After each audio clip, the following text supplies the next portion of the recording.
Hey, internets, it's Jake. I just got choked up on my own name. Let's try that. Of course, that happens as soon as we go live. Hey, internets, it's Jake from Mini Terrain Domain, and this is Skymetal Iron Gods, Chapter 2, Lords of Rust, Part 2, with a little bit of, potentially a little bit of the adventures of Veris and Yrsimagor bleeding into it.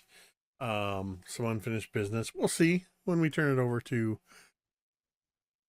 our Dungeon Master Vi here in just a moment. A couple of quick announcements.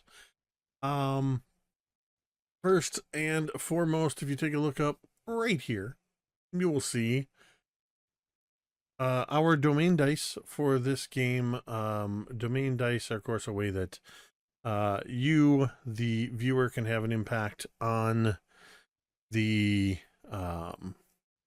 game simply by subscribing, resubscribing, gifting subs, cheering 500 bits, tipping $5, subscribe or supporting through Ko-fi. All those things will earn domain pops, or sorry, domain relics. Domain relics in this game. In fact, we are owed one for a 66 months of subscribing from Mythic Gears. It's just amazing. I keep seeing all these numbers that are approaching 70 that we've been affiliated for that long, that some of you have been subscribing pretty much since the beginning. So that's awesome. In fact, I believe in October or November will be our, do some math, 6-year anniversary since we started streaming here at MTD. And then it was like in February or March that we made affiliate. So anyway, enough of that. Domain relics. We can use those to roll. We can spend 1 to roll with advantage, 3 to re-roll any roll and use the new number, or for 5 of them, we can force the DM to re-roll and use the new number. We've got a couple other streams happening on the channel that we would love for you to check out. Rumor has it, and that rumor has been having it for about a month now, but rumor has it that next Tuesday, a new special stream, Scavenger 5e, will premiere with Game Master Marquise and myself and Lloyd as players. Various things have been causing us to push to production, but everything's ready to go. And it looks right now like in this time slot next week, and then on alternating Tuesdays from Skymetal, will be Scavenger Death at Dusk. So tune in for that. Of course, you can tune in on Thursday to catch our regular Kids on Bikes RPG game, Welcome to Paradise Academy, which is the 2nd season of our Welcome to Paradise Michigan game. And this Friday. Still waiting on a couple people to weigh in, but I think we're pretty much good to go. This Friday will be part 2 of our special one-shot, Welcome to Hell, Michigan, which is set in the same universe, but dealing with different characters, literally trapped in Hell, Michigan. Sara is one of those characters trapped in Hell, along with an amazing group of players. In true one-shot fashion, they spent the first 2 hours of the game in the same location before they ever got on their bikes and moved. Needless to say, that one-shot will take 3 sessions to complete. And then we are working behind the scenes to schedule some recording sessions so we can get that Scribes and Scrolls finale out to you. So stay tuned for that. Just a quick note that this game features adults playing as fantasy characters. You may hear graphic depictions of violence, intense roleplay situations, all kinds of stuff, adult language, whatever. If you're not down with any of that stuff, feel free to go watch something else. We will not be offended. But know that we, the players, have at our session zeros, we've established our lines and veils, and we have safety tools in place. We encourage you to use safety tools in your own games, whether you are playing a one-shot, whether you're playing a game with people you've known for 30 plus years, or you're playing with strangers. It is highly encouraged that you use session zeros and safety tools to keep a safe play environment for everyone. There's a link in chat. If you type !safety tools, as Tamiko has done, you can check out a whole host of safety tools. And if you're new to safety tools, there's information there about what they are and how to use them. The last thing I want to mention before I turn things over to Vi is just a reminder that you matter. Whether you believe it or not, your presence on this earth makes a difference. You might be struggling for any number of reasons,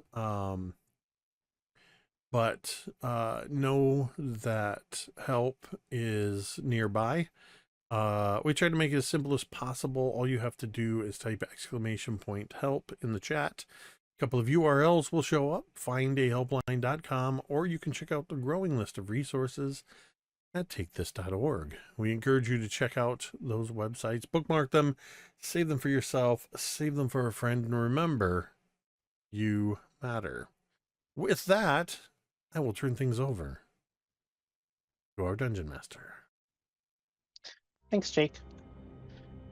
Yrsimagor, your heart is pounding in your chest. You can hear the heartbeat in your ears. You can feel the sword in your hands, the hilt of it. You've just finished a brutal, lethal combat against these chokers, these subterranean mollusk-like creatures that dwell below the earth.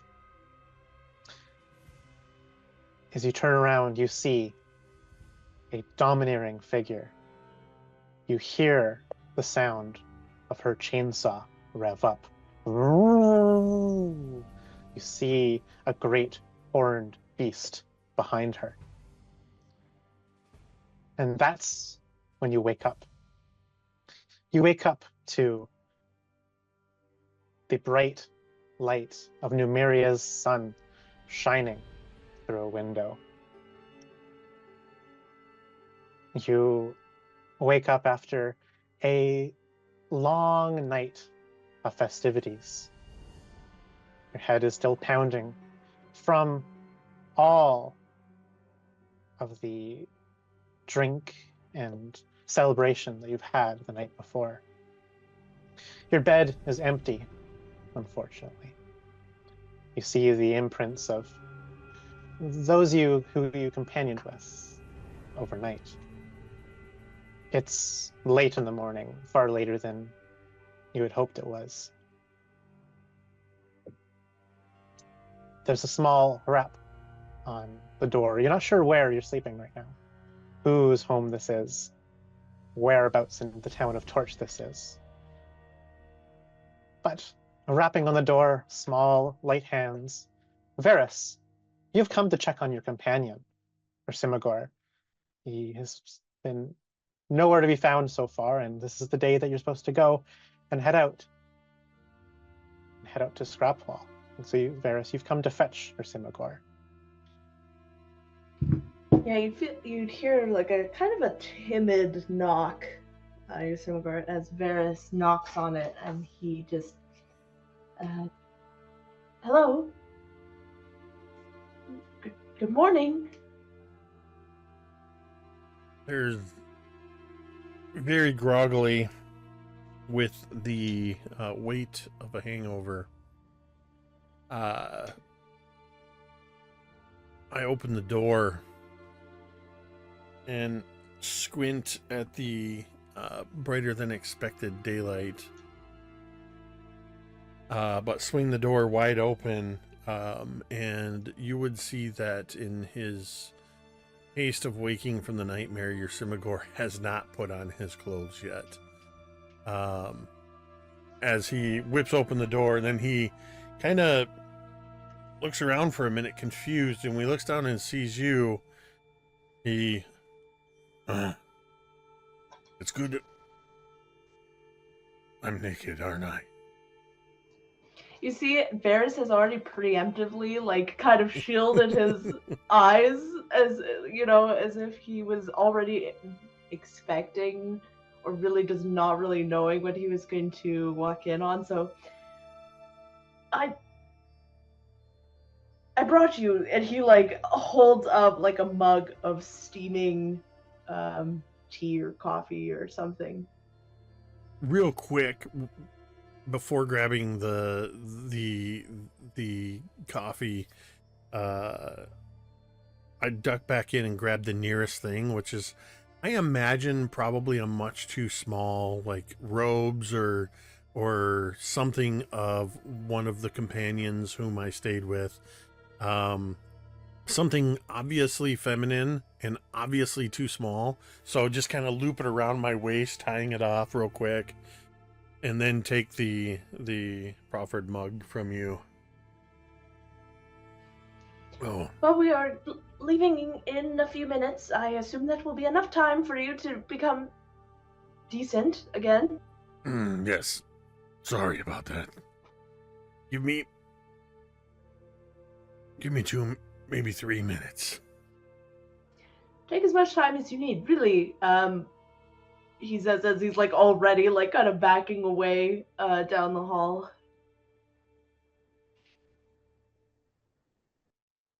Yeah, and I'll duck back in and gather up my clothing and gear and go meet them outside. You meet the rest of your companions many, many minutes later.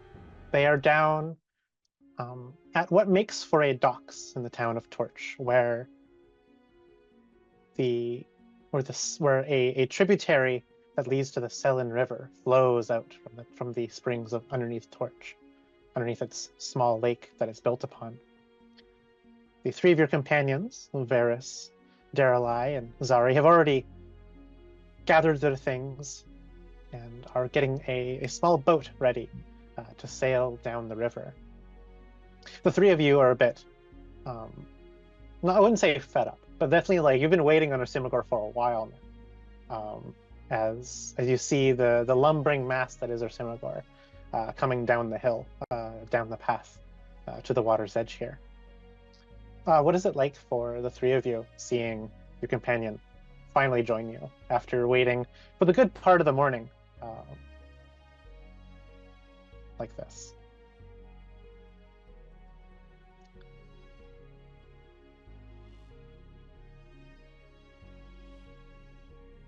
I believe Daeralei is just completely and utterly exasperated and frustrated at this point, and very disgusted that Yrsimagor slept in and I was unable to. Mornings are for the fools and the downtrodden, and I had to get up, and not only did I had to get up, but I had to wait and wait and wait, and I am very, very unimpressed. And letting everybody know it.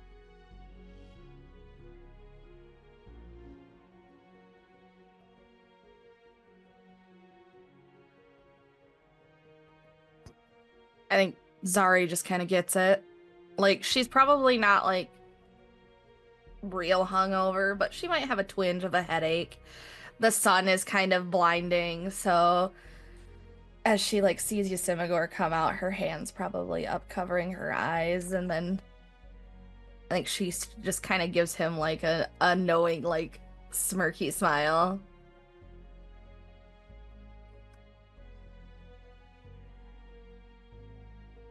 I think that Veris is trying to like assuage all of the other all of the others who might be a little bit more frustrated, and so is like, oh, I'm sure he'll be along any moment. And look, this gives us more time to plan and to have our own breakfast and make sure that we're all ready for, just kind of prattling on.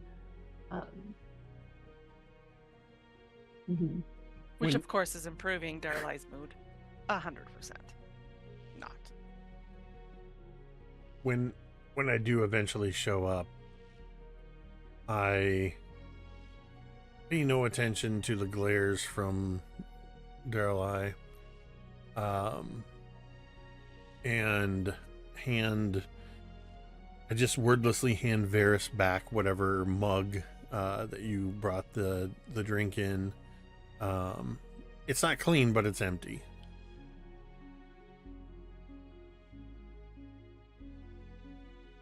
Yrsimagor does not offer an apology.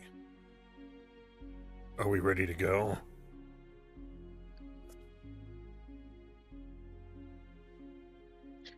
I don't know, Yrsimagor. Are we ready to go?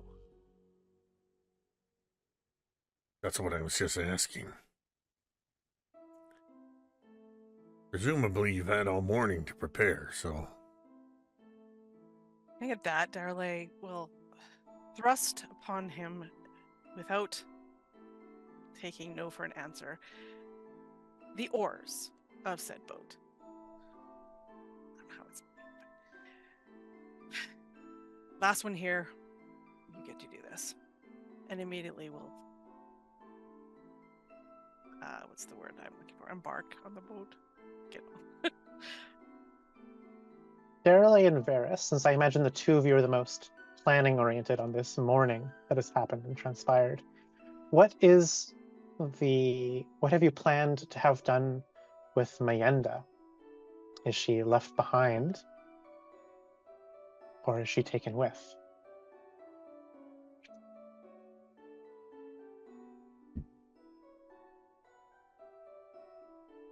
Is she still conscious? Like, is she conscious or still unconscious? She is conscious, and the bunker that Conir Bane was resting in has been kind of almost like repurposed into a bit of a holding cell for her. In the meantime, a temporary prison, so to speak.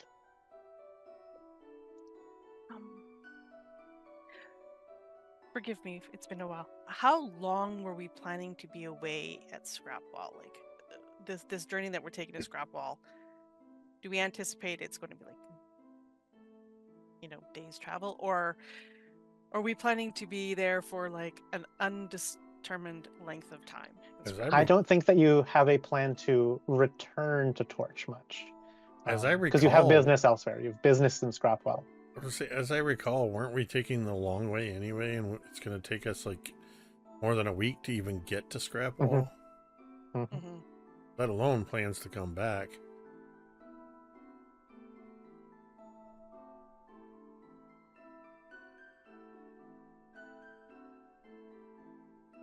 Oh, I think Daeralei would be taking Mayenda, because there's questions that need to be answered.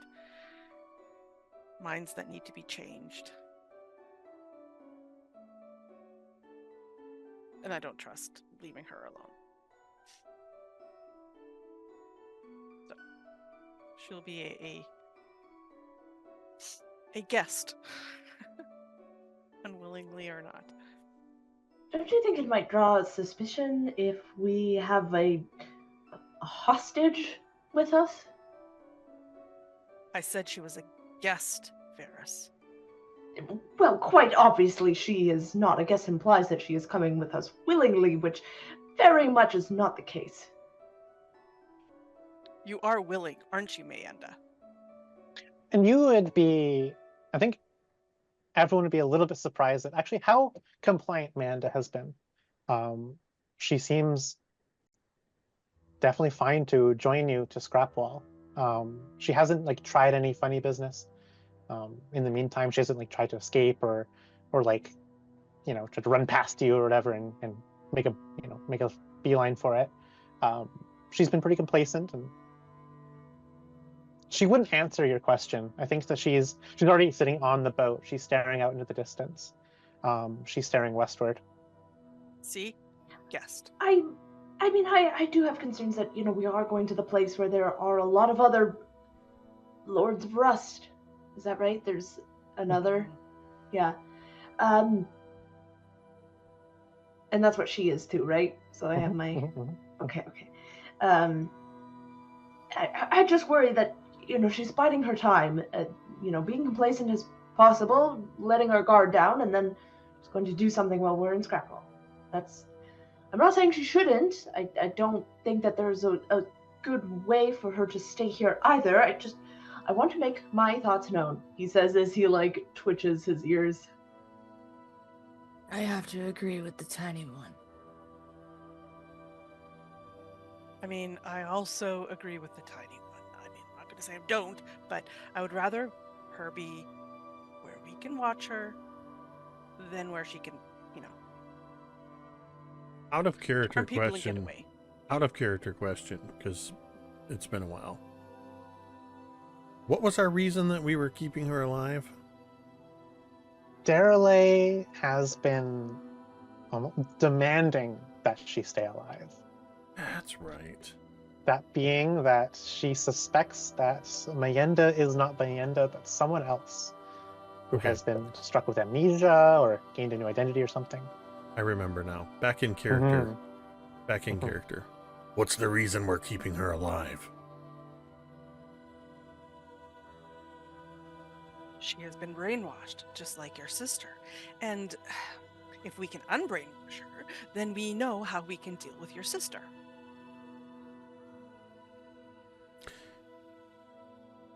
Very well. If she tries anything, I look right at her, I won't hesitate to remove her head.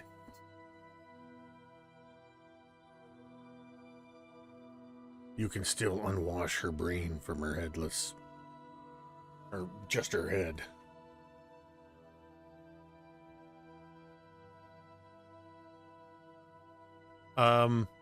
If everybody's in the boat, then I believe by looking at the map, we're going to be traveling downriver, so we'll have a current.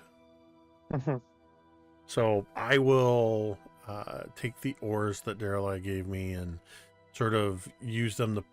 I'll push the boat off from shore, and use the oars more or less to get us into where the current is the strongest, and from there kind of use the oars more like a rudder to just kind of steer us as we begin traveling downriver. As you kick off from the stream, your small boat gets taken by the flow of the river. Mayenda is a quiet companion, quiet hostage. She doesn't speak much during this first leg of the trip. You wind your way down through the Badlands, through this river gorge that flows through the land. You see thirsty plants creeping down with their long roots shrubs and spiny brushes that grow along the river's edge. You can see the birds, the carrion birds overhead. It's in the heat of the day like this, there's not much that happens. There's not much that actually happens for the first day of your travel. As morning turns to evening, and you finish the first leg of the travel, it grows dark. This is probably when you moor your boat to set up camp, so you can sleep and set it off again the next morning. Or you take turns, but sleeping on a boat is definitely not comfortable at all to do, and or impossible. The choice is yours as it comes to evening. Even I'm not foolish enough to sleep on the river in the boat.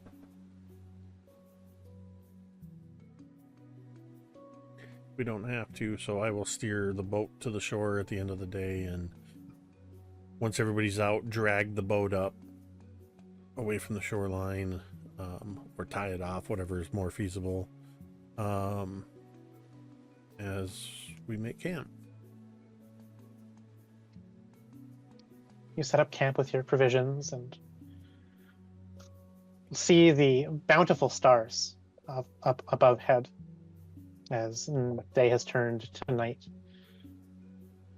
The small rodents come out and dance and scurry about the underbrush between rocks, curious at the smells and sounds of your camp, but giving you a wary distance. Small badland shrews. Mayenda speaks up, breaking whatever silence in this moment. She's looking up at the stars. She says,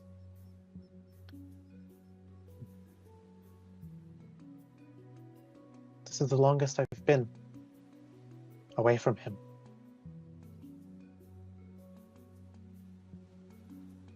She's not saying this to anyone in particular, but definitely to whomever would be listening, if there's someone that passes by her.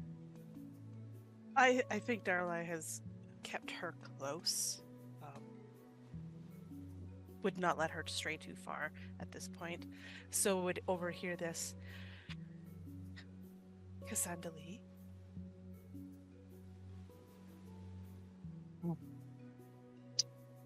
I am not Cassandali. How long is it going to take you to realize that yes, you are? Who have you been away from then?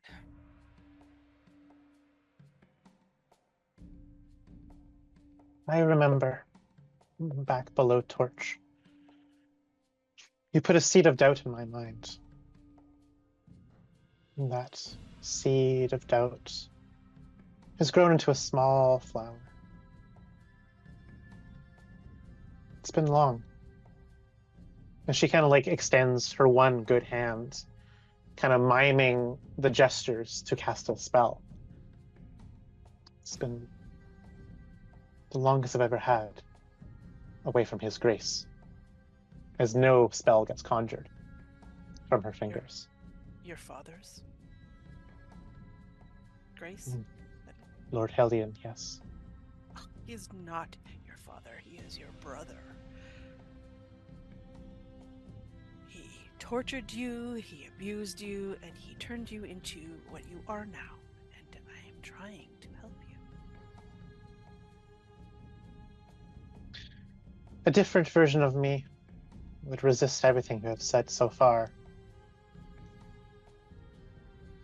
But that is not who I am. I know you speak some bit of truth.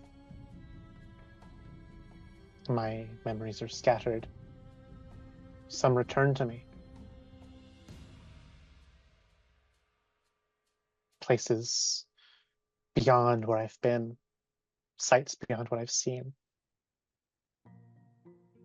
There is something that he is hiding, that he has hidden from me. Hidden from me within my own skull, she says as she taps her finger to her temple. That is what we are trying to retrieve. I would be a fool to say that it's not piqued my curiosity just a bit. Regardless, he knows that I am a failure. I've seen what Hellion does to his failures. Even if I am his favorite daughter, then I do not know if I will be spared his wrath or to what extent. It's a feeling of dread that I have, a dread of return. Your true father has been searching for you. That is this Cassandra person you were referring to? Yes. You. Do you know what she was like? Did you meet her?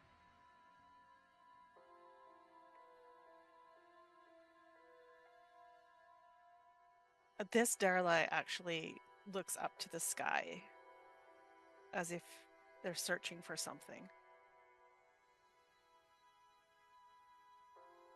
I did not have the pleasure.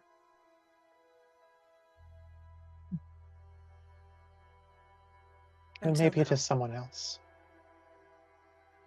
It is you, I know it is you. Hidden in there, Hellion has caged you.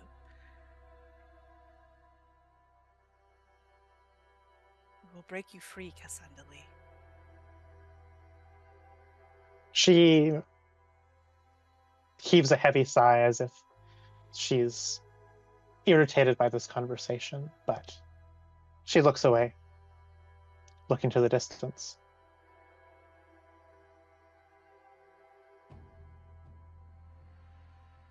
Hellion saved me.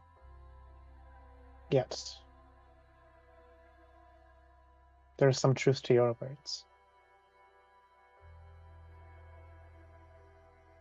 I just can't shake the feeling that something isn't right with who I am.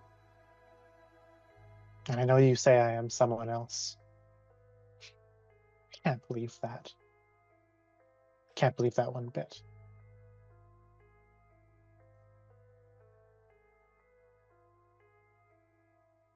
Until you do, you can't put it right.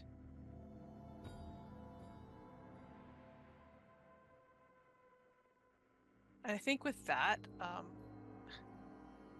Daeralei is going to pull out a set of manacles that they've got and is going to chain themselves to Cassandra. She looks like confused, like, what's the meaning of this? I would not see you get hurt by running away. I don't know where I would run. The only place I would run to is the place that you are headed now. But this gives you peace of mind. And so be it.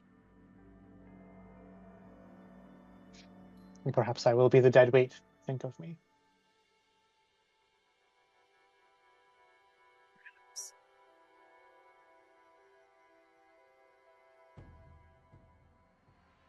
But yes, I will sleep better. The rest of you, what are the rest of you getting up to as this conversation unfolds? Do you chime in? Are you listening into what they say? Are you busying yourself with something else in this moonlit camp?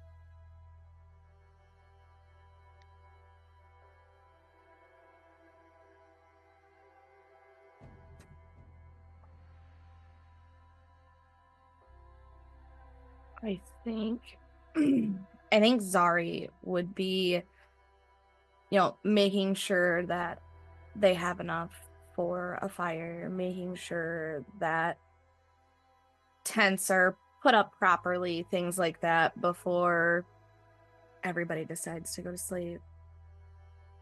But she's definitely trying to listen in as best as she can, even when she gets further away. She's trying to like hone her hearing in just to listen to the conversation, because she wants to try and understand what's going on, even though this is real weird.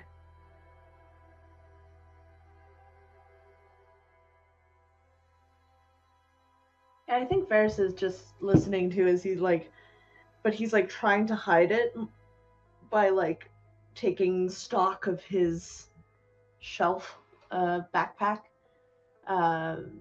taking inventory. But yeah, he's definitely just kind of listening into the conversation as well. As soon as we set up camp, I would have busied myself trying to catch some fish. And if successful, probably would be tending to those fish, smoking over the fire, in preparation both for us to have some dinner, but also, if I caught enough fish, to have enough for on the river the next day.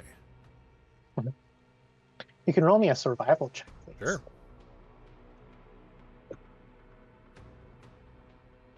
It's a 21. You've done this numerous times. You know how to spearfish, getting all the passings, especially this late at night, when the fish swim closer to the surface, enchanted by both the bugs that linger near the surface and also the starlit sky itself makes them more active. You're able to get a meal's worth of fish plus more to take with you, so you can string them up and have them dry as you travel for future days. Having done You're able that, to pass. Oh, go ahead. I was just gonna say, having done that. Other than that, I would, while this conversation is happening, probably the combination of the hangover and spending the entire day in the sun on the river. Yrsimagor is not listening in on this conversation. Yrsimagor is probably sound asleep.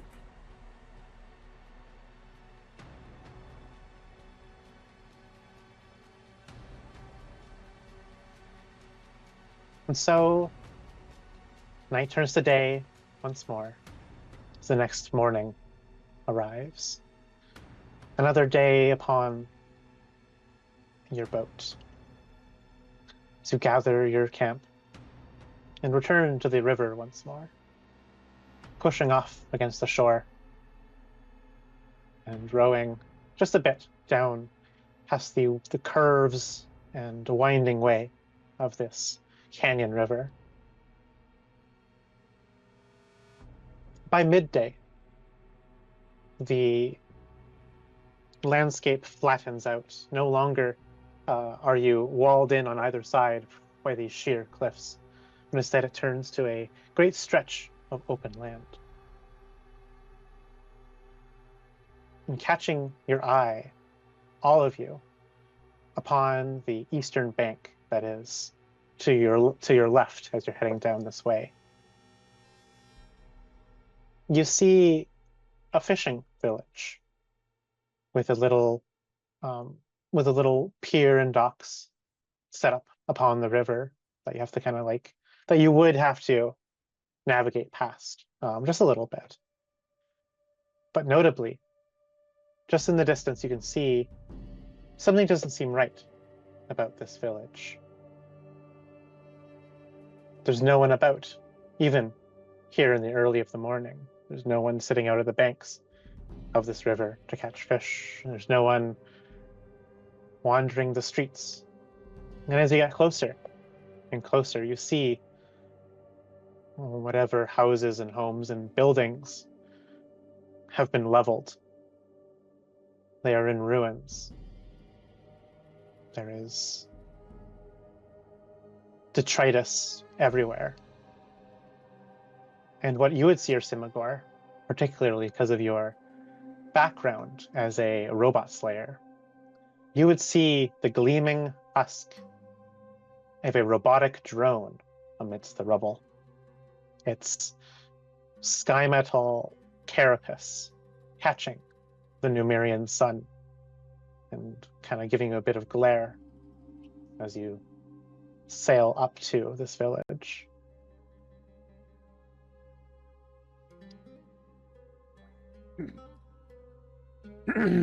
When you say,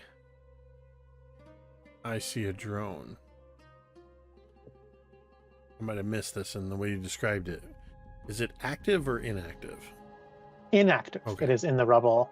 Like the hull of it, the hull and carapace of it is kind of sticking out and it's dented, but many people probably miss it.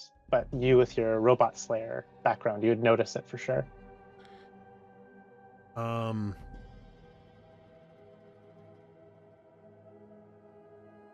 I am going to be extra alert as we are passing by the remnants of this village, looking for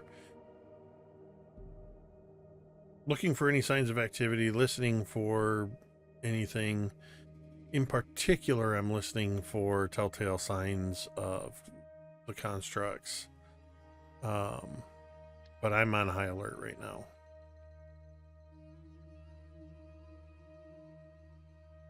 If anybody chooses to speak in this moment, I will immediately silence them. Let me rephrase that. I will immediately shush them.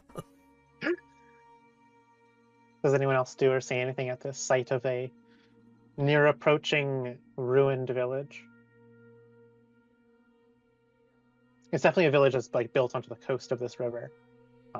So as you're like slowly approaching it with your boat, you'd be pulling into full view.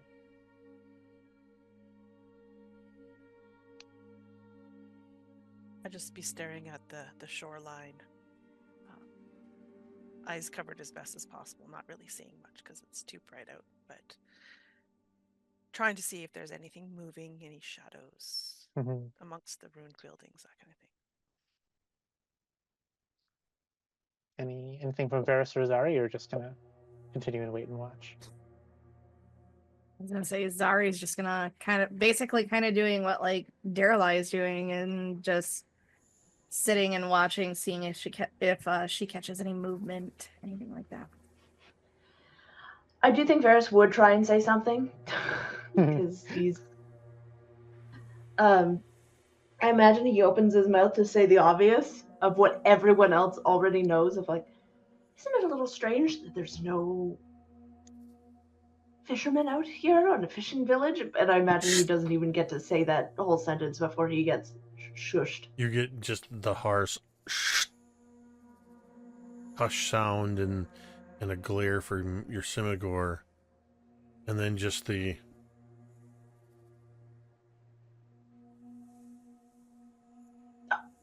And then you see Veris nods.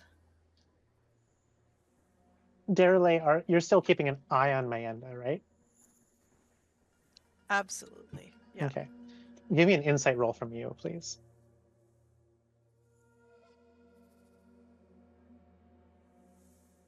Oh, I rolled a nat 20, so 23. You would see Daeralei a look dash across Mayenda's face. It's a look that is gone in an instant, but you're able to catch it just for a moment. It's a look of confusion, a look of recognition, and most importantly, a look of deja vu. As she, for a moment, battles with a thought of, why is this place familiar to me? Would I have any idea what this village is that we're coming You to? may give me you may give me a history roll. If you can give me a history roll if you'd like. I would like. That's a 2. Yeah. You're not sure what this fishing village is. Wherever, like, it's definitely been wiped off the face of a map long ago. Definitely not a recent thing. You don't know of any town south of Torch between here and Hajj Hakados, the Free City. Yrsimagor, your eyes are peeled, and so are yours, Zaari. Give me both perception rolls, please.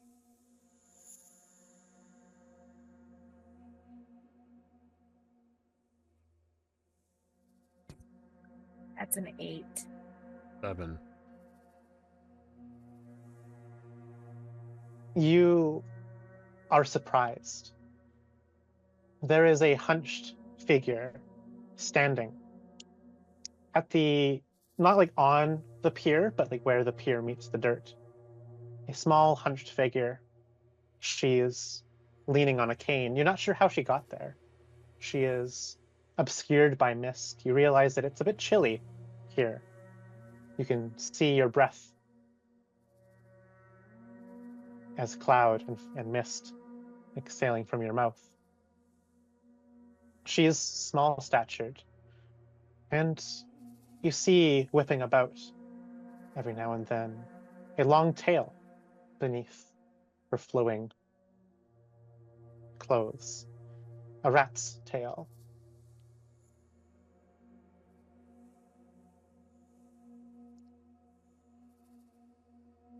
Ah, travelers, she says. Please, oh, why don't you stay for a bit? Rest your weary bodies just for a bit. Come, stay. Stay at the Quick Paw Rest House.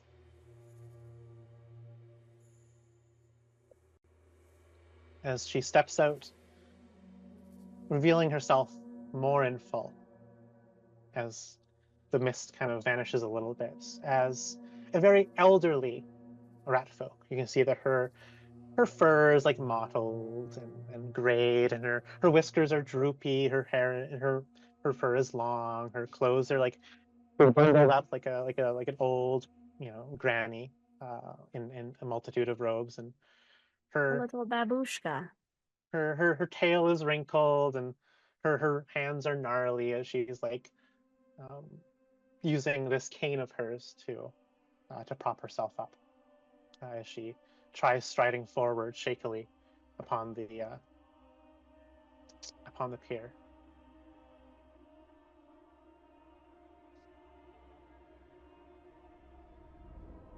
Oh, you could all use some soup and drink, and just your journey would be long, yes? Stay a bit. Come. Veris looks at the others and, oh, well, we very much appreciate your kind words.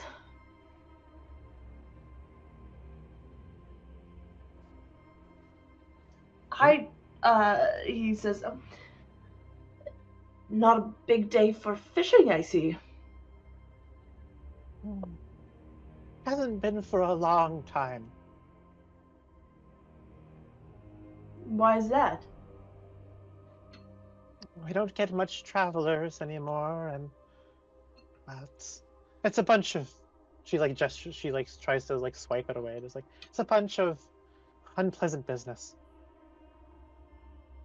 You do an old woman a favor by letting her accommodate you. Can Veris roll an insight check? Yeah, absolutely, you can roll an insight check. I was gonna ask, how far away from like this lady are we? Within speaking distance, but definitely like a few, maybe about like let's say 30 feet or so. Is Okay. You probably pulled the boat to like a bit of a I was stop. gonna say, or is there like something. a dock here, or Yes. Yeah. Yep. So I would have at the very least steered the boat towards the dock and kind of, grabbed hold of the edge of the dock to hold us in place, or maybe like with an oar kind of holding us steady while we make a decision. We're not tied off yet. I got a 22 on my insight. You don't actually think anything sinister of this woman. She's not trying to trick you. She doesn't seem to be trying to befuddle you. She seems a bit desperate and lonely. She wants to provide for travelers, and you get the sense that she hasn't provided for travelers in quite a long time. Yeah, Veris turns to the others and, well, surely we can stop for a little while, at least keep some company. If Veris is given signs of trusting this woman, then that's all Yrsimagor needed to hear, and is already reaching for the rope to tie off the boat. I think uncharacteristically, Daeralei is kind of almost immediately, as Yrsimagor is tying it off, doesn't even wait, but steps out, holds a hand out for Cassandra to join. Ah, good, thank you. Just this way to the Quick Paw Way House. Yeah, she says Quick Paw Way House. That's a mouthful. This way to the Quick Paw Way House. And she turns and she slowly leads you And I'm definitely away. She's like already making her way through the ruins and rubble of the town. Veris rushes beside her to kind of like lend out his arm, to help her along. Oh, I thank you, young man. And as she like reaches to grab you, like grab the crook of your arm, she doesn't touch you. There is nothing tangible to her. You feel cold from her presence. She doesn't touch you at all. But you look over and she's like, her arm is like, she's definitely like leaning against you and hobbling as you help her. And then as you look about, as you're distracted by this, intangible old woman, you look up and you can see that the town itself has rebuilt itself. The buildings are no longer, there's not rubble strewn about. No longer are things cold. No longer do you see your breath as vapor. And you see up ahead a building. It's got Quick Paw Way House. Travelers, rest your weary feet, as like a little sign, and it's got like a few like painted on it, like a few like rat heads, like a little side profile, like little mice heads. And the door is open, and you can see that there's a warm hearth kind of glowing inside the building, and that's where she's guiding you to. Tell me, young man, what is your name? You're muted. Ooh, yeah. You'd see Veris as soon as he realizes this, like kind of like twitch his tail towards the others and like look over this way, kind of, and pointing towards like the buildings and like Oh, I am Veris. It is my pleasure to meet you, he says without trying to like miss a beat. Veris, you remind me of my son. Oh, he was a good man. I'm sure he was very handsome. Oh, he was certainly had his way with the ladies.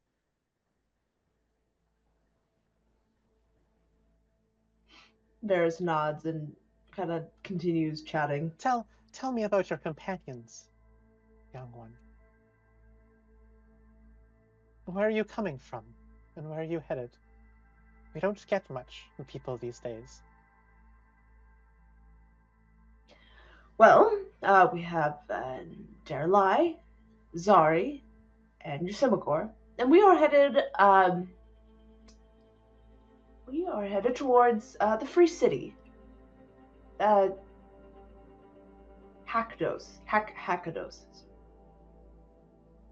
Oh, that's quite the journey you're making. I've only been to the Free City once. Back when I was a young, strapping madam. We stopped there on our way from Scrapwall, if you'd believe it.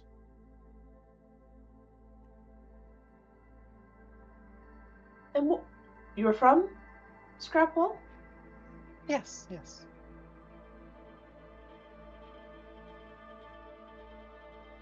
The Quickpaw family is, well, at least my side of the Quickpaw family is from Scrapwall, but, well, my wife's side of the family is from or near Chesed, and well, my husband's side of the family is from Sunderhorn, and my other husband's side of the family is far to the east. So Veris wants to get like an idea of maybe, well, he thinks obviously that this is a ghost or a spirit or dead. So he kind of wants to get an idea of a timeline. So he wants to kind of ask questions, how long has it been since she, came from Scrapwall, and see if he can kind of coordinate a time. Yeah, so as you ask these like these directed questions, you'd get the sense that she has been living here in this. She would describe this village as Aldranod's Rest, is what the name of this village is. And she's been living here ever since she was young.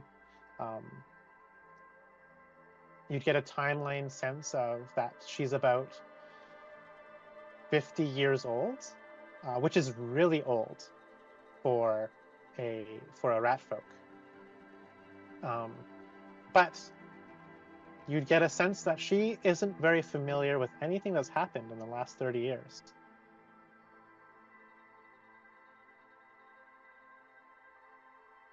You probably, if you bring up like the Scrapwall Rebellion, for example, she wouldn't really know what that was.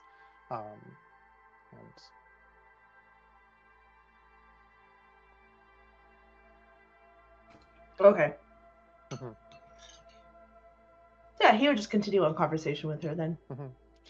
As the rest of you see Veris walking astride the old rat folk woman, what are the rest of you doing as you see Veris being led into a very ruined village by this old woman? I'm following along with Cassandra. Does the village appear back for us as well as we go down the pier? No, It stays It ruined. stays ruined, yes. Okay. I'm watching Mayenda, Cassandra, for any more reactions to see if I can, as we're heading in, trying to get more of a read on why she had that reaction in the first place, kind of thing. Yeah. Is she manacled to you still or no? No, I would have released those in the morning while we're on the river. No. Yeah, she would be crouched over that robot hull that's poking out of the rubble. She like wipes away with the back of her good hand the dust and dirt, revealing more of the Skymetal chassis and hull of it. Something about it seems familiar, or at least piques her curiosity, but she doesn't say anything. A friend of yours? These are not the ones that serve Hellion. These are two... She swipes away more.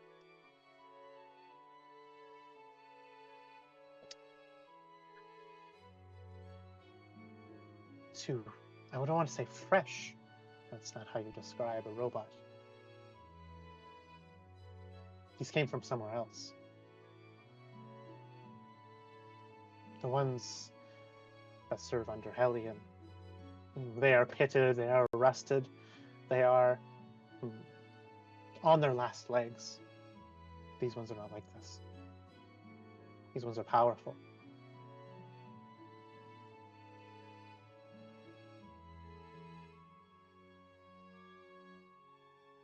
And yet here it lies. What do you think happened here?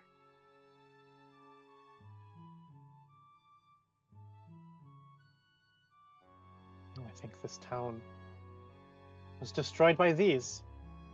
And she points to a larger gash in the ground and something bigger. As she reveals tracks that go through the main thoroughfare of the town, of these big gouges in the earth where you imagine would be the footprints of a giant robot that has a massive stride. And notably, instead of having feet like a humanoid does, are these gouging, almost just bites into the earth, as if the feet were almost like a giant arachnid, almost, rather than a humanoid. Ew.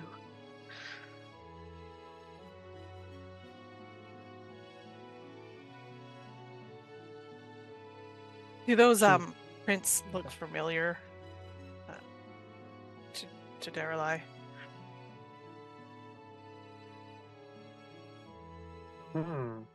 That's a good question. I will get back to you on that one. Okay. Yrsimagor and Zaari, do you say anything as you see Veris and Daeralei having their conversations? Yep. I was trying to find where previously. Whoops, that's not it. There was a place where you had shared a picture of one of the drones. And I was trying to find it specifically to reference it. But suffice it to say that there it goes. As Amanda's sort of almost lovingly, or with at least some care, looking at this thing, I think that's when, almost very unceremoniously, Yrsimagor walks up into the rubble and very suddenly just pierces the space between where the head and the rest of the body would be, with the Skymetal longsword, sticking it in and just twisting it, making sure to sever connecting cables. And then you said there were two of them? There was only the one in the rubble, Okay. and there's the prints that go through the Okay. main thoroughfare of what would appear to be a much more massive robot. Yeah. That walks like a spider does, rather than a humanoid. But at least for the case of this, just like I said, in the way you would make sure that a dead thing stays dead, without word, and then probably just for good measure, just give the head, just heel down on it to sever any last connections. Amanda speaks up to you. A bit gratuitous, no?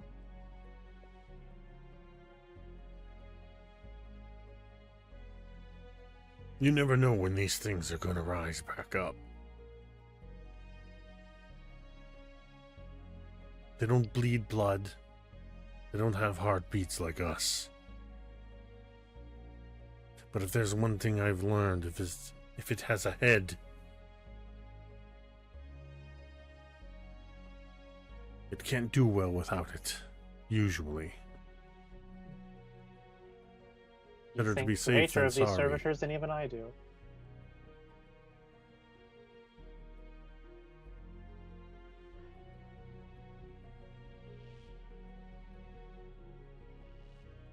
I missed what she said because I was talking. You think of these servitors way greater than I do.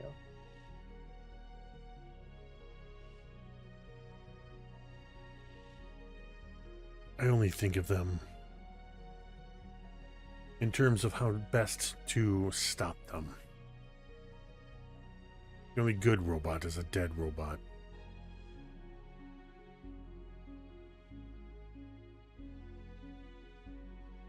I saw your prowess, dispatching my own drone. I do not. I believe you. I believe that you think that what you say is true. Daeralei, you trying to recall if these prints are recognizable to you in the ground. They are not.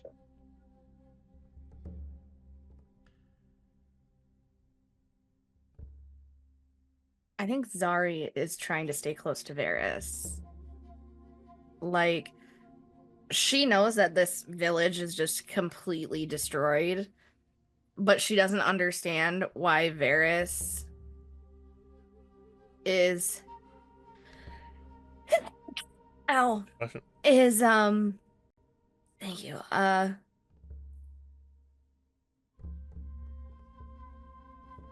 like, because I imagine once like the village like returned to life or whatever, he's like looking around, and she doesn't understand that while yes, she is a little old rat woman, and yes, she would have helped the little old rat woman too. You know, why are they talking about family? Why are they talking like she's listening to the conversation about, oh, this husband did this and this husband did this. And she's like, what's happening? And why doesn't Veris seem more cautious?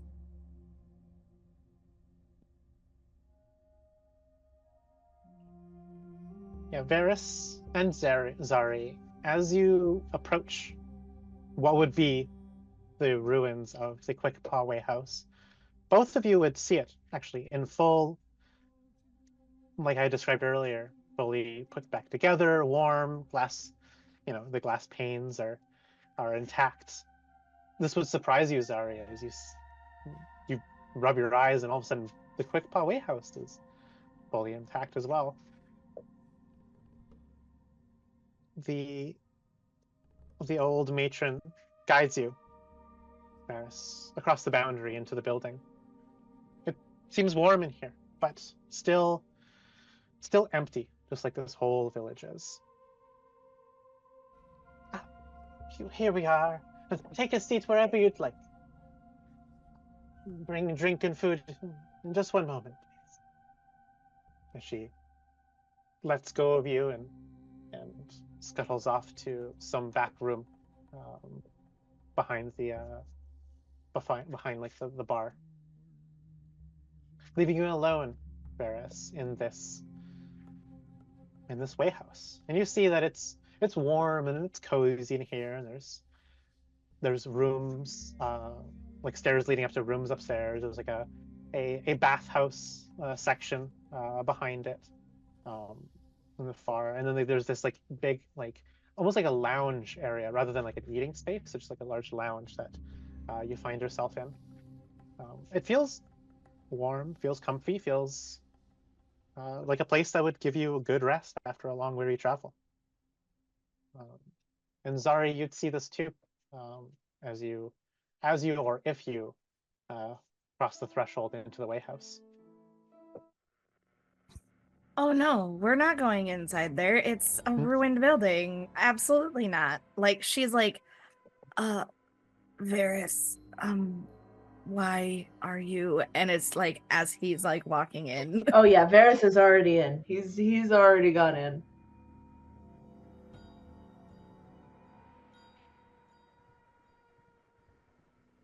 I think Zaari would just be like, Yrsimagor, I think your little friend needs help.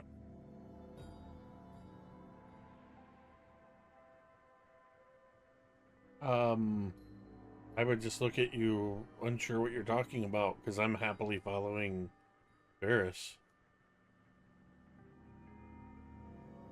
Yrsimagor, you'd go inside the wayhouse too? Yeah, if you're like as you approach it, it would like you blink and all of a sudden it appears as a fully functional wayhouse. If Veris is trusting of this old woman, Yrsimagor is as well.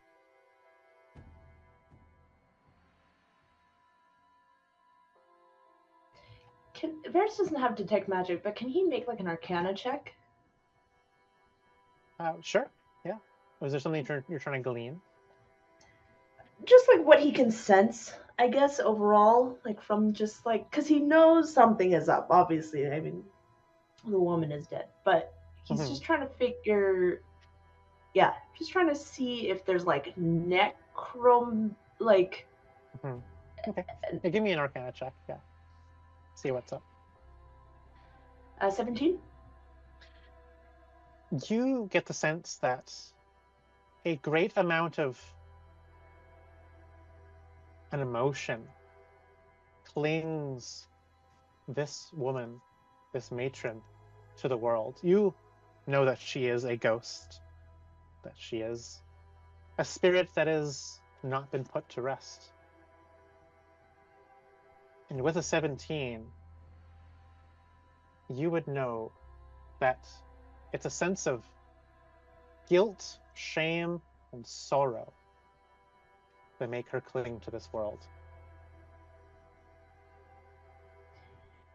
So then Varys leans into Yrsimagor while this woman she's gone, right? Like she's kind of. Yep, you'll be able to hear her. She's like banging something in the back, like dunk dunk dunk, like scraping a pod and like oh way as like something like boils over or something, and like, oh, this would be much easier if they were here, she says in a melancholy way.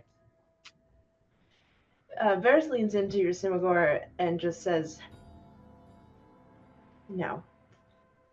I don't know if you realize this, but that woman is not alive anymore. She is a spirit, if you will. Nothing necromantic at play, but I do sense that there is something unfinished here, something that has not yet been resolved, and that is what is more or less keeping her here."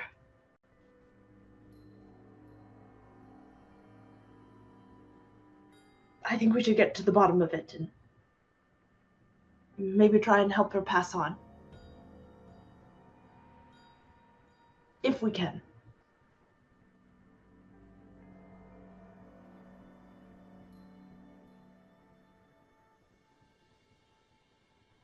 It is considered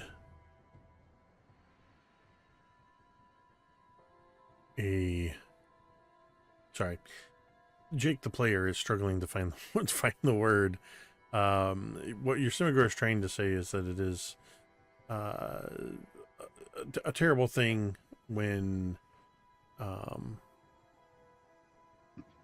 a ancestor or family member or somebody is stuck on this plane, unable to pass. In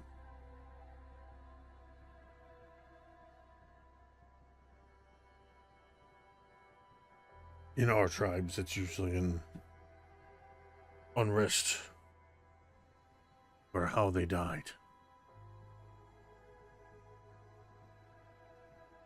Yes, there are some negative emotions, guilt, shame. For orcs, it's usually anger. Those spirits tend to be quite hostile. I don't think that she is hostile, and I don't think that, well, at least not for now, but she keep her wits about us, but I really do think that maybe we can help her. If you think so, then I will help, but just be careful. Sadness and anger are two sides of the same coin.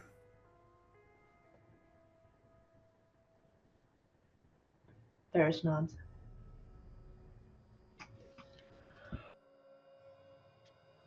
Daeralei, do you join your party inside the White House?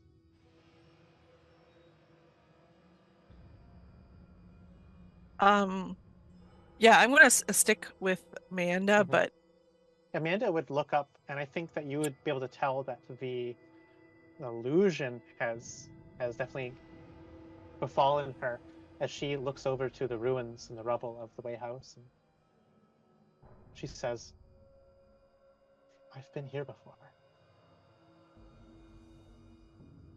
And she walks towards the open way house as it invites her. I would follow her. Well, not really follow her, but be right there with her. You join your companions inside the now vibrant, warm, hearth hearth fueled way house. Just as the doors swing open, as she like kicks open the door, the old rat folk woman. She has this big platter that she's trying her best to carry. You see, there's 4 tankards on it, and like a big pie, as well as like small little plates of small little pastries, and there's like a bowl of of fruits. She's trying her best to like balance all of this. There's like a pitcher, and she wrapped around her, or she wrapped it. Her tail has wrapped around the handle, like a pitcher of water that she's trying her best to like balance and hold, but it's kind of spilling out and a little bit. She's trying her best to carry all this over to where the 5 of you are. But she pauses as she looks up and looks directly at Amanda. "Oh dear, you're back. How's that bite? It's good that you went on when you did." Just looks dumbfounded, unable to speak at this woman.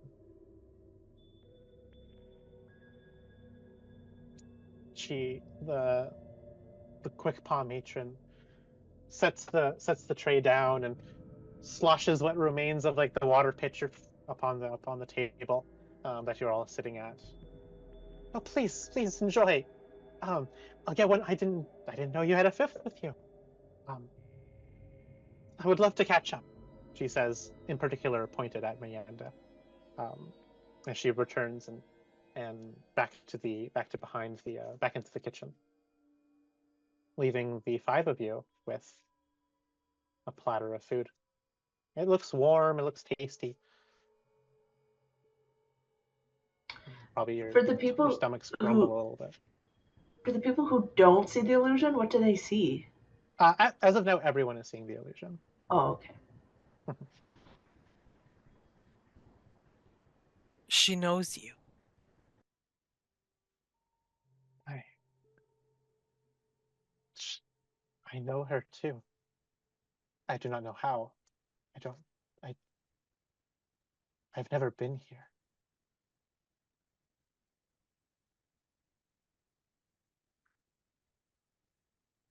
Well, that is obviously a lie. You just do not remember.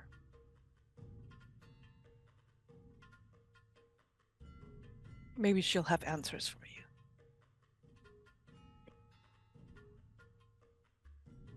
Maybe. She clutches at her head as if she's experienced a bit of a headache.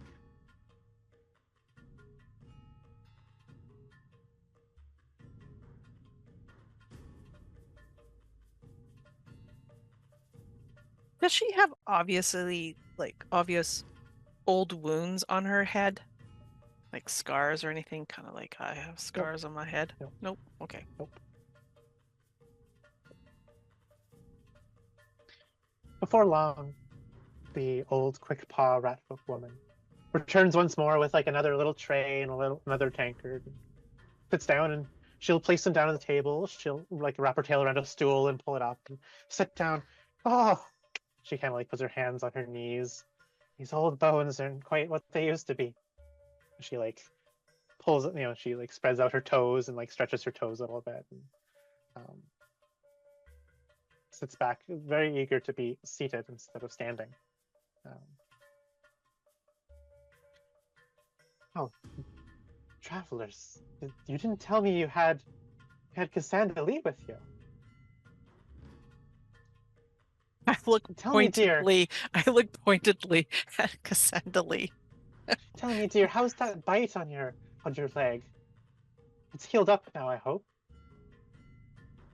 And when all of you look down, you'll see a massive bandage around Mayenda's leg that definitely wasn't there before. There's like a bit of soiling to it where it's definitely like have like bled and dried a little bit into the bandage. To appear to be where what appear would be like a really nasty like snake bite would have been on her thigh. Not her thigh, on her calf.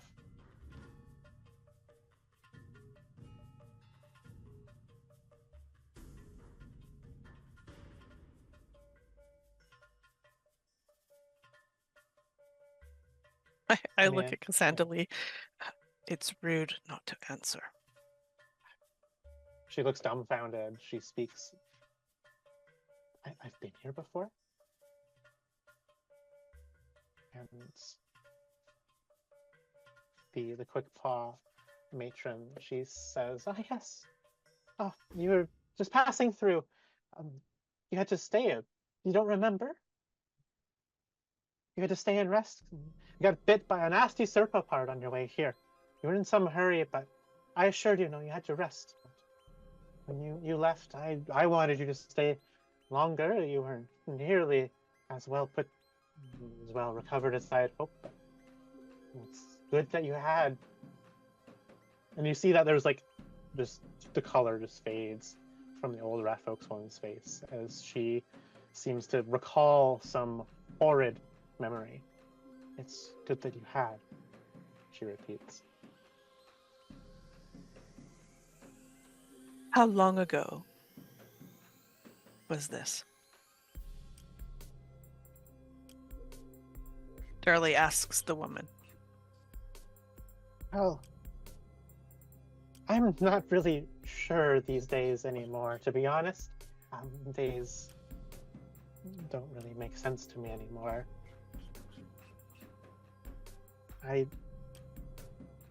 I know that something's not right. I don't know why I am the way that I am. I don't know why I am the way that I am for the last 30 years. I don't know why I lived and they didn't.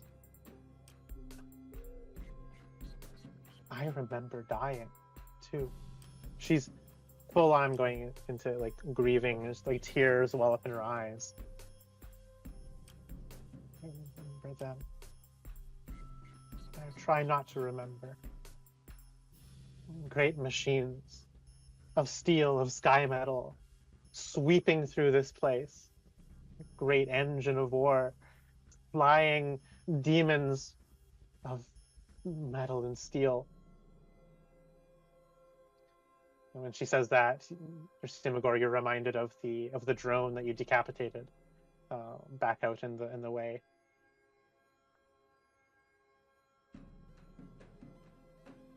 What's Mayenda's reaction to this? She's listening intently. She's trying to make sense of it, to be honest. She's not... This doesn't make sense to her. She looks confused. She looks disturbed by what's being said. But more, she looks like she's not sure if she can believe anything that she's hearing or even seeing right now. There's almost like a resistance to just accepting this as reality.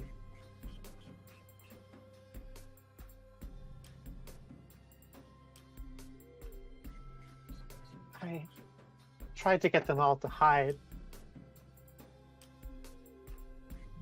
All my children and my husbands and wife. None of us survived that day. I couldn't save them. I couldn't save them from the massacre.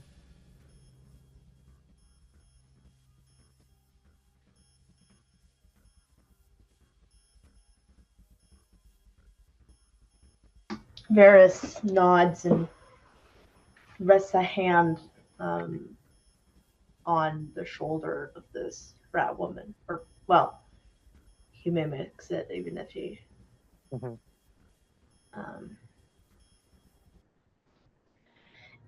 You did everything that you could to help them. It wasn't your fault.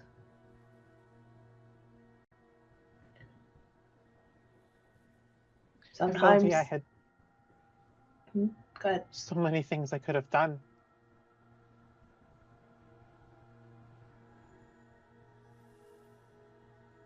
I could have, instead of stepping out to see if they had gone, I could have just ushered everyone into the cellar.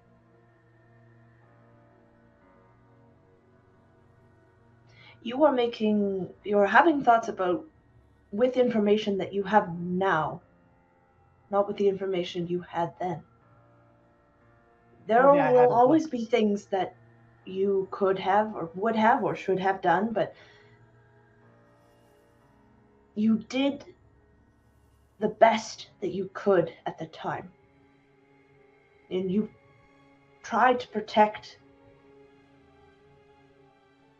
those that you loved and those that were close to you, and I'm very sorry that you couldn't.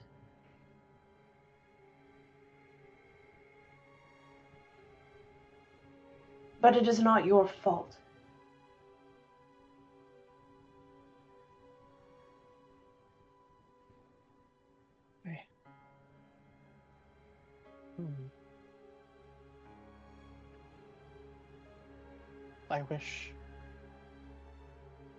I wish that we'd all just be laid to peace like we should have been. Us rat folk, we're not meant to die in war, not die from bloodshed. And as she says this, those of you who are kind of facing around the other way, that have like a view like through a window or through like the door outside of this place, would see what is being described. You'd see this giant hulking scorpion-shaped robot stomping through the main thoroughfare of the village. You'd hear the duk, duk, duk, duk, duk, duk, duk, duk of what would be a Gatling gun, and by today's standards, like ripping up the wall, the wall of the way house, and you see like the bullet holes appearing, and the glass shattering. But there's no projectiles being shot at you if you flinch or duck from it. And if your vision returns to it, the sight vanishes and the walls return to like being undamaged.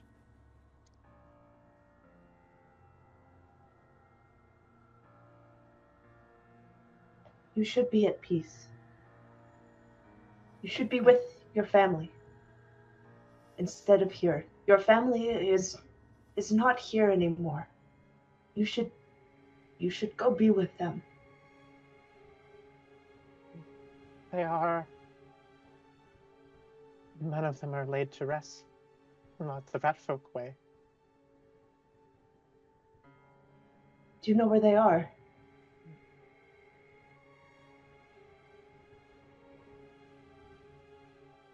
Long buried in rubble at this point. I'm assuming Veris knows the rat folk way. What is the rat folk way? The rat folk way would be like burial mounds, where rat folk are buried in like clusters with their family, like family mound clusters. Usually buried with something that's very, very sentimental to them, like something that is key to their identity or their interest or their particular niche. Okay. Well, then maybe you can help me make a burial for them. There still will be things around here, I'm sure, that we can create something for them. Oh. You know how large our families are. I thank you for helping me. If I see my family laid to rest in one place like we should be. Laid properly to rest.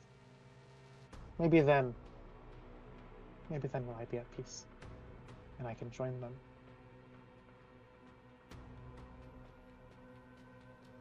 Where are they? Where are your family now? You said under rubble. Yeah. In And one... she'll point in various locations. Oh, she'll stand up, and she'll say, "Buried under shattered glass, my son Tink. Out there by the riverbed, my husband Roder. There in that bit of rubble, she ripped apart by those hellish machines, my dear wife Lyra.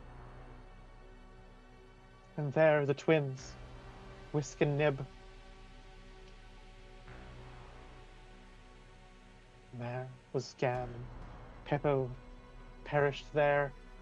And she lists out her very large family, that being her 5 children, her 2 husbands, and her wife.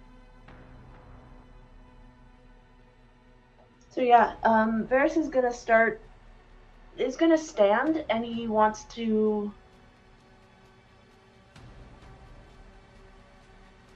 start, I guess, like looking for things that, like items, I guess, you can't really see because of this illusion.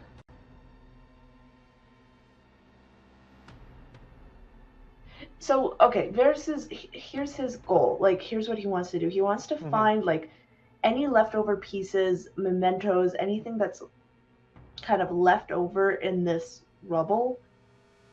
And he wants to put a couple of pieces by each of the burial sites to kind of symbolize, you know, even though the family isn't physically together, they can still be together in their, you mentioned, like, their, you know, interests and their, like, things that are dear to them. So a part of them is still with, you know, the other, even if they're not physically together. That's his plan, anyway. So I imagine you'd ask Mother Quickpaw what everyone's interests or what they were like to get a sense of them. And she'd be like, my dear son Gam. He loved to play music, even as he got older. And my daughter Pippa, she dreamed of being an artist. My son Tink loved to wear his scarf during the colder months and sit by the river. One of the 2 twins, Whisk, he clung to his old childhood toy like it was precious. And the other twin, Nib, she was adventurous and loved hearing her father Roder's veteran stories. My dear husband, Roder himself, he spent so much time to get our likeness captured in that locket of his, traded away so much in the Free City. And my other husband, Ren, he had a book filled with recipes and stories from his family. And my wife, Lyra, back when they were just pups, the kids, they made a necklace of twine and beads and river stones for her. And she's listing off these little mementos and what her family members were like. And this would give you an idea of what to look for. And so those of you who want to go for a bit of a scavenger hunt through the ruined town and the ruined Way House, you may do so with investigation rolls.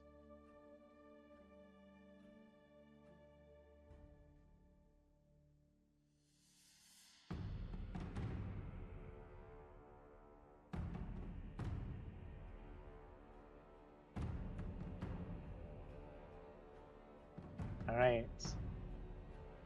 That is 2 successes. Veris, you are quick to act, and Daeralei, you act alongside just as swiftly. You're able to find a river reed flute, a sketchbook, a colorful scarf, and a stuffed toy rat.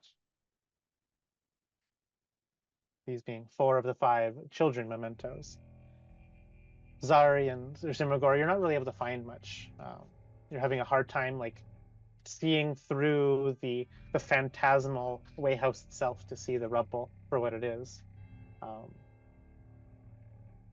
Daeralei and Veris, you're able to like almost like flip in your brain from seeing like the wayhouse in its wholeness, and also seeing the ruined version of it, like peering past the phantasm of it to try and dig amongst the rubble. I imagine that Yrsimagor at some point comes back to a table in the wayhouse and sets down random broken pieces of pottery, an old torn piece of parchment, a dirty piece of cloth, as if he's found things that are probably valuable.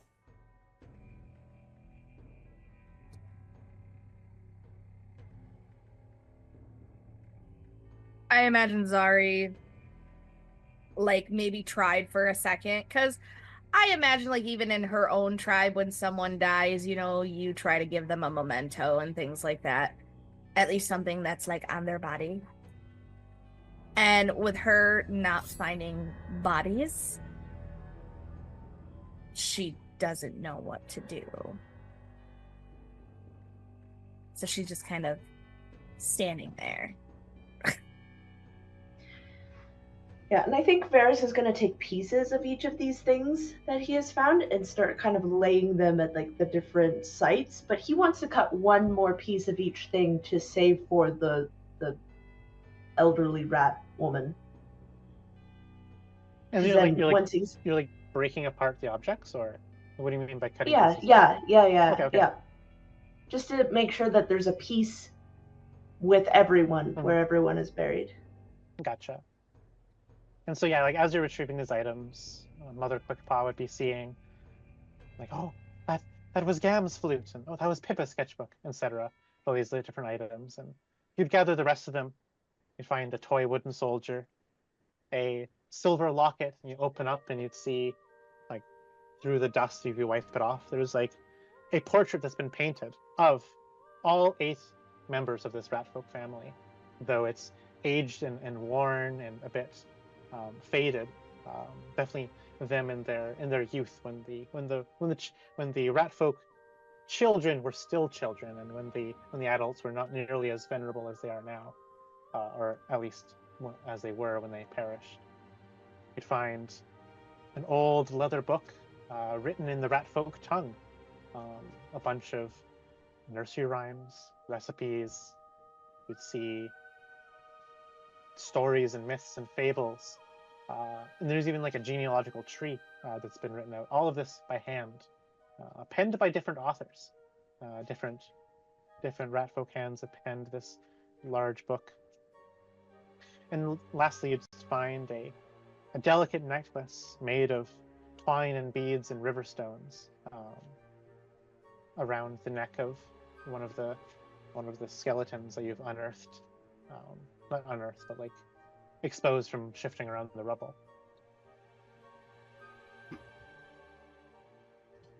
Yeah, and so then once he's had all this stuff together and he places it, he's gonna ask the rat woman, he's gonna ask, and do you know where you are?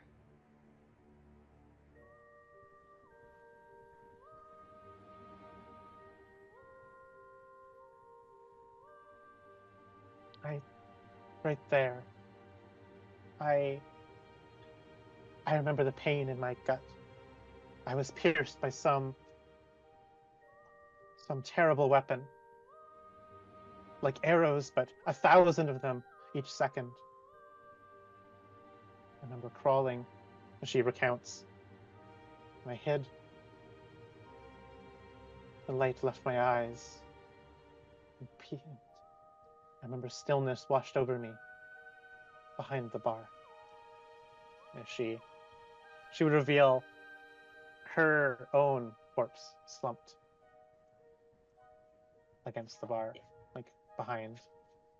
Yeah, and Veris is going all to of put all of which are skeletons at this point, completely picked clean. Very, very old. Definitely not recent at all. Veris is going to put all of those items is going to. Oh, he can see the skeleton? Mhm. Okay, so he's going to cover that then with rocks that he finds. And Before you do, as she sees you like beginning to bury her, as thanks for this. My family, we have a few heirlooms. It's a big family after all. I have them. Upon my finger is a ring, an enchanted one. It is yours. At my waist was a blade that I my family against those who killed us. It is yours. And in my room, upon my shelf, is a magical lantern. Take that too, to guide your way. I have no sons, no daughters, no wives, no husbands, to carry on my heirlooms. Take them, please, and remember me. Remember the quick pause. Remember who did this to us. Veris nods, and he does take the sword and the ring before burying. He doesn't really look at them or like look at what they are, but then he buries her and puts each of the items that he's collected, each of the pieces, on top of it, knowing that the thing that made her the most important thing to her was her family. So he sets those pieces there. And as she is laid to rest with her family all around her, instead of scattered around the town to die as they did, you see her reach out her hand to put her hand on your shoulder, Veris. Thank you. Thank you for this. As she vanishes, and as she vanishes, any glimmer of the phantasm of that which was the quick paw the way house vanishes before your eyes. It is now just a destroyed building, time worn and rubble strewn. And as you see this little mound that you've built, you've laid this woman to rest.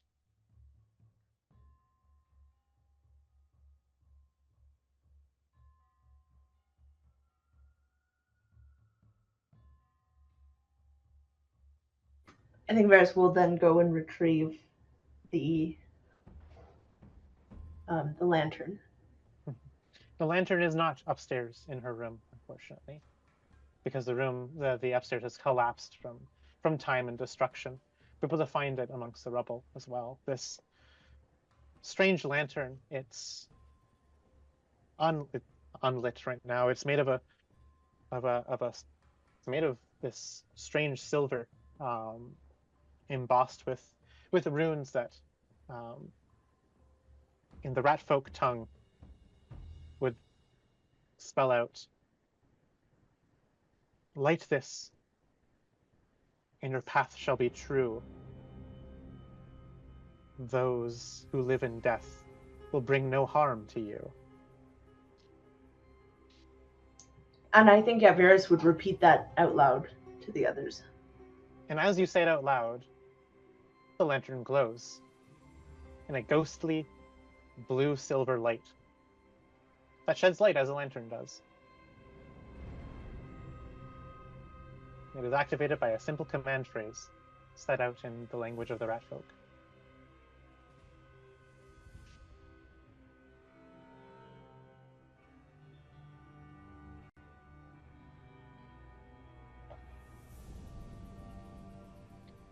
I think with that, we'll go ahead and take a break as you gather yourselves and reconvene at the no longer comfortable Wayhouse, as the the comforts of the hearth have vanished to leave only desolation of war and violence.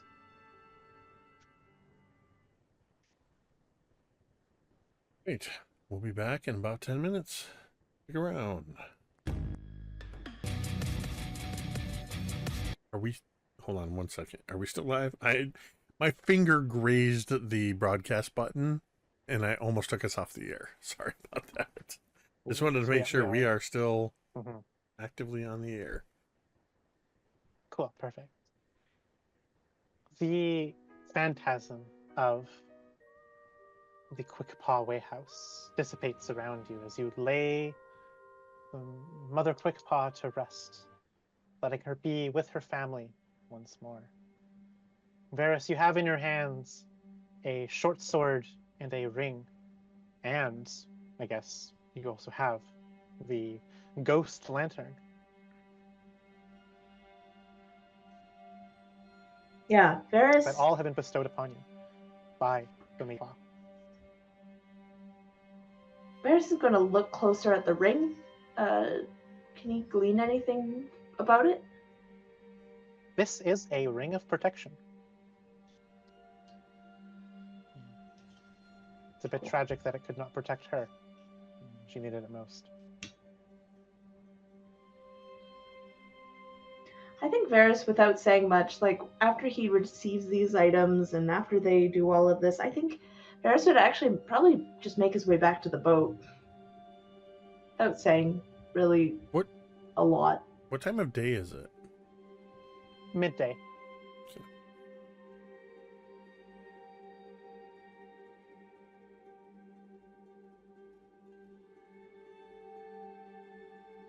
Yeah.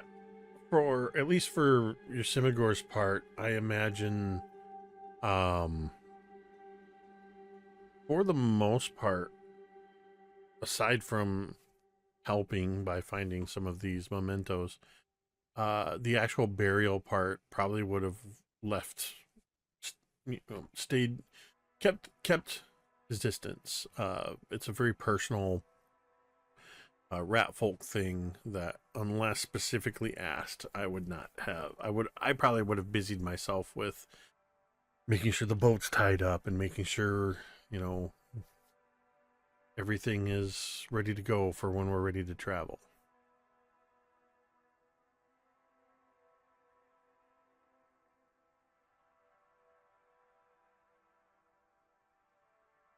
Mayenda looks to you, Daeralei, as the bandage around her leg vanishes, revealing no injury of note.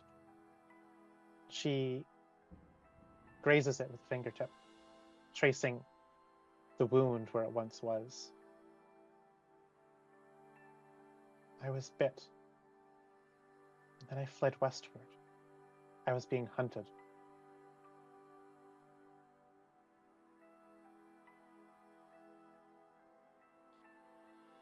By whom? Do you remember? That great machine that we saw. The one that ripped this place apart. With that hail of arrows. Hail of bullets, sorry, is what she said. A hail of bullets. By that thing.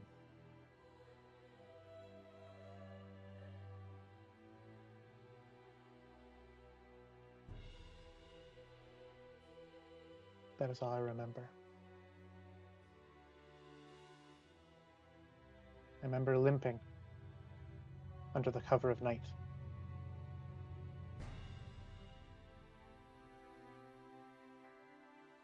I led it to this place. I caused this massacre.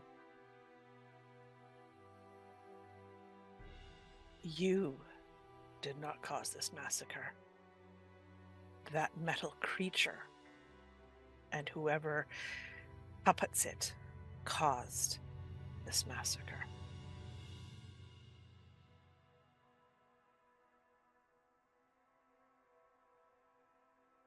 Did I consign them to die? Did I hope that this would be enough of a speed bump for it so I could make my escape? Why was I fleeing? Who was hunting me?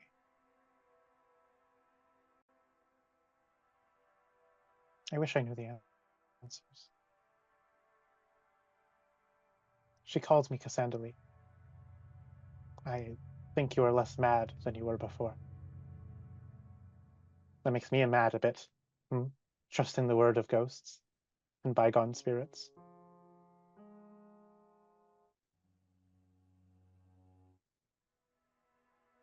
We all heard her. That does not make you mad. I don't know what to think anymore. Are you ready to believe that what I have been telling you is true?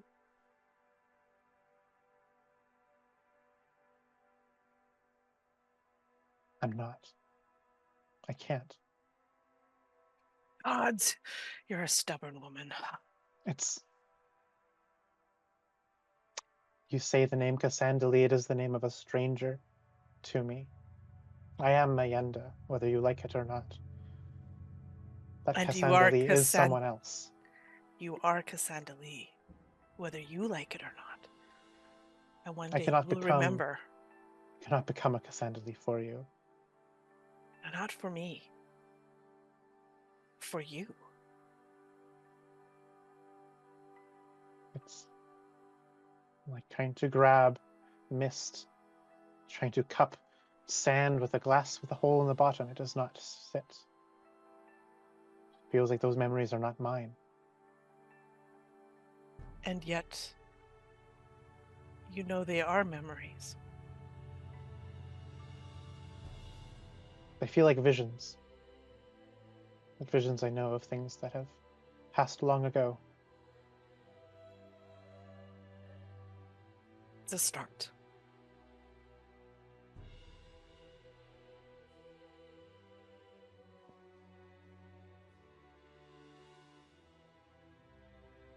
Start.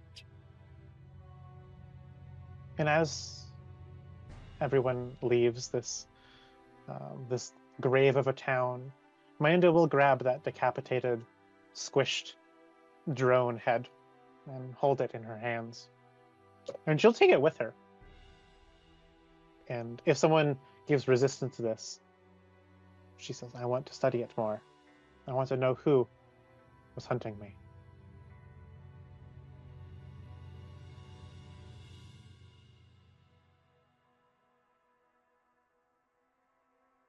Give her a little bit of a suspicious look, but as far as I'm concerned, I took care of it. It's completely harmless.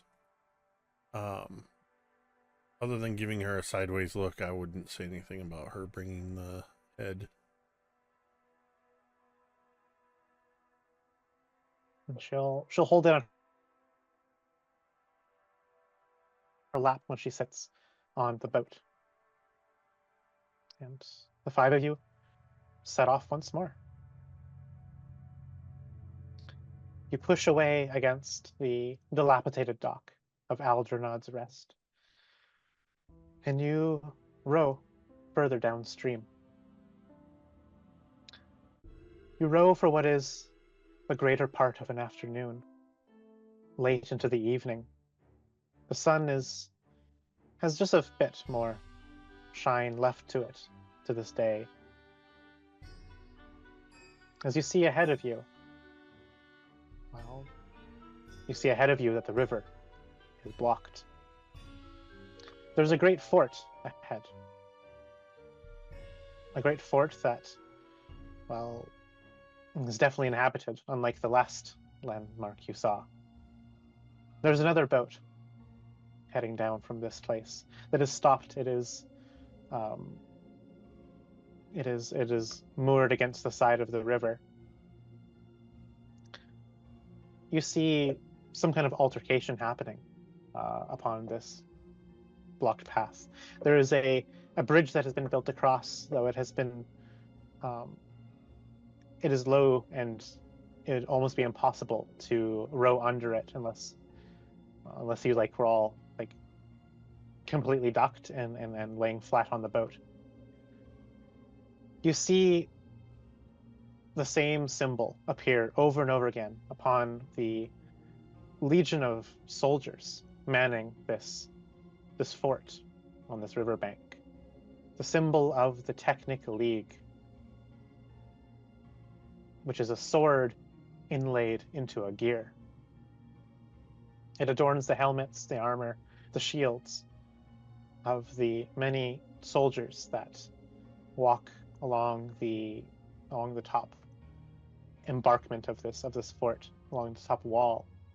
And you see what appears to be a Goliath man, very similar in build to Zaari, though slimmer and definitely less war-torn than she is. You're not able to hear quite what's going on, but there's definitely some kind of altercation happening between this Goliath man and these Technic League figures. The Technic League figures are joined by what appear to be two small flying drones, similar to the ones that you saw amidst the rubble in Aldranod's Rest. The crumpled head that Amanda has, as well as the ones that you fought down below underneath Torch in the dungeon there, as well as a very large, dominating robot that is twice as tall as a person, has 4 arms and has guns and these treads instead of legs. It stands guard over the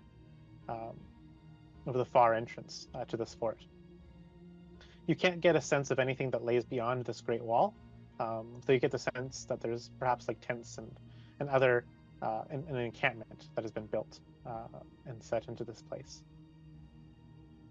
Notably, you'd see a figure that seems to be looking at you particularly curiously. That is a bald man with numerous Numerian tattoos scrawled across his bare-chested form. He wears purple armor, but exposes the majority of his chest. He seems to be less armored than the rest of the Technic League. Zaari, this would be a familiar face to you. You're not sure what he's doing here, but you know his name. You know his name is Osman Zane. And he was the one who whispered in the ear of the Lord of Starfall. And the Lord of Starfall said, after this whisper in his ear, that you are banished forevermore. And here he is again. This Osman Zane. And so you'd see this coming up in your boat. And so too do the footmen see you. And they would yell out, "Halt!"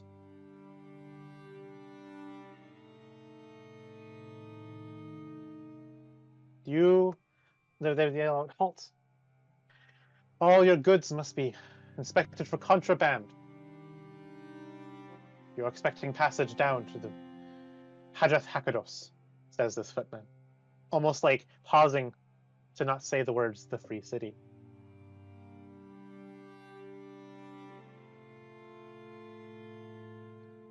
What is the response that all of you have seeing this whole scene laid out before you?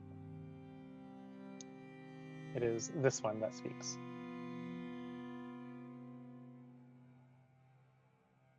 Zaari has a very hard time not instantly just trying to go through the water.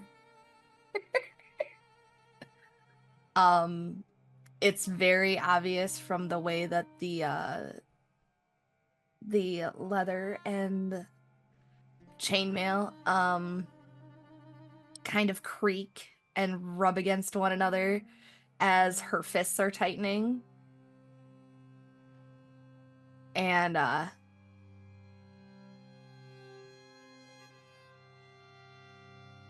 think all she says is, I think she would call him the Doombringer. Just to the others, she would say, "There's the Doombringer."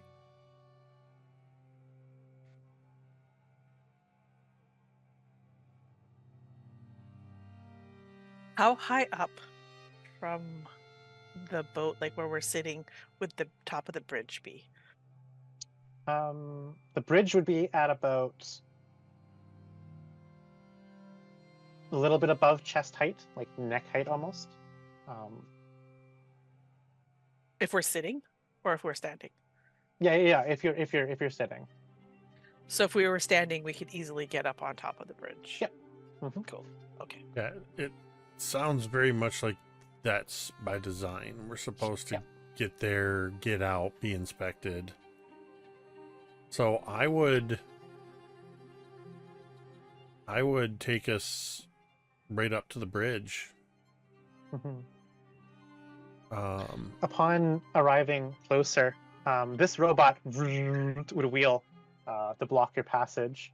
As well, you'd see this drone flying about into this Goliath's boat and begin lifting out with the little grabby hands that it has what appears to be like sacks and chests of belongings, as this Technic League lieutenant, this woman, these are confiscated by the name of the Technic League. You know better than to bring this down this way. And the what appears to be some kind of merchant or peddler is what you can glean from this altercation, because he's like, no, those, I swear, there's nothing Skymetal in there, just trinkets from Torch and from various other parts of the land. Please, no, please, that's my life's work. That's my. As he like tries desperately to plead against all of his wares and belongings getting confiscated by the Technic League.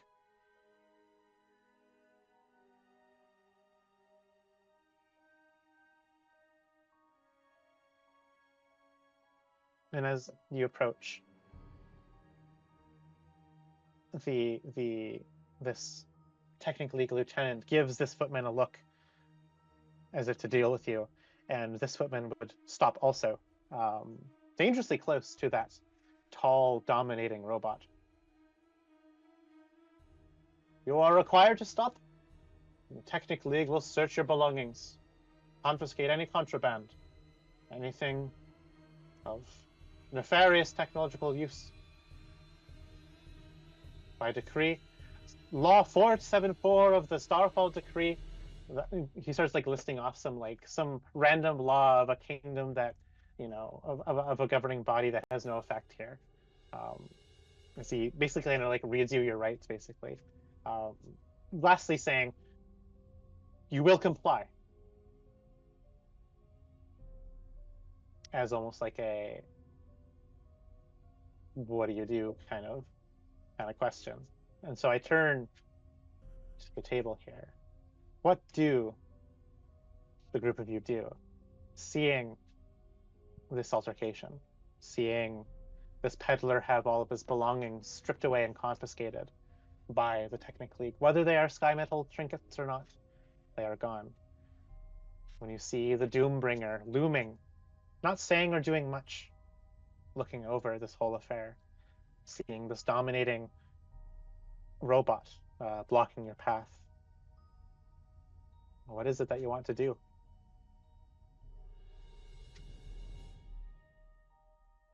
I would like to start off by casting Shatter right between Metal Dude and the lieutenant that's in front of him. That's what I want to catch those two. Whereabout? Are you casting Shatter?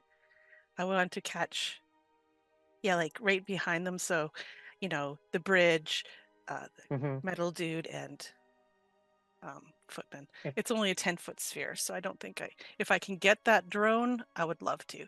Yeah, you'd be able to get the drone, the footman, and the gearsman. Yes. And as you conjure forth your spell, the footmen all along the wall here, they level their crossbows at you, seeing you starting to cast a spell. Everyone roll initiative, please. I'm fine with this, because I was going to pull my sword out and cast a spell myself. I was being surprisingly cautious, given the amount of people here. until I noticed that they were confiscating Skymetal and glancing at the giant Skymetal longsword strapped to my back. Exactly. Like, Okay. we're outfitted with so much Skymetal.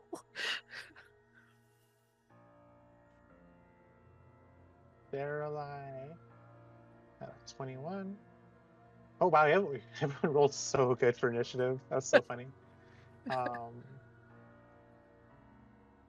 Zaari, 19.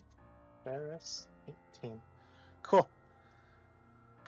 As you draw your weapons, as you begin to cast your spell, as the crossbows are leveled at you, that is where we're going to go ahead and end our session.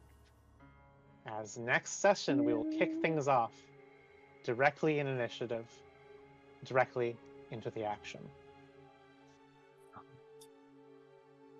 Man. I fill out this initiative for my further use. This is fantastic, and especially that I'm not the one that made the rash decision to launch us into a fight for change. But I'm here for it. Also, I just want to say, because I don't know if we've acknowledged this, your Owlbear Rodeo game is just phenomenal. Thank you. I really like the app.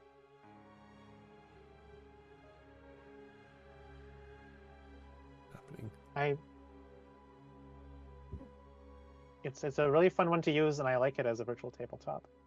Way better than like Roll20 and stuff. I accidentally, when I went to move the new map, I accidentally grabbed the boat and shifted it a little bit. That's how I knew I could move the boat when I moved this up to the bridge, and I was like, "Oh, okay, this is dope." And Vi and I have talked offline that I will be attending Vi's Owlbear Rodeo School of Use for a future campaign that we're going to be doing, because I very much want to incorporate that as well. But I wanted to acknowledge it, so much so that I think I need to redesign our map overlay for when we get into situations like this.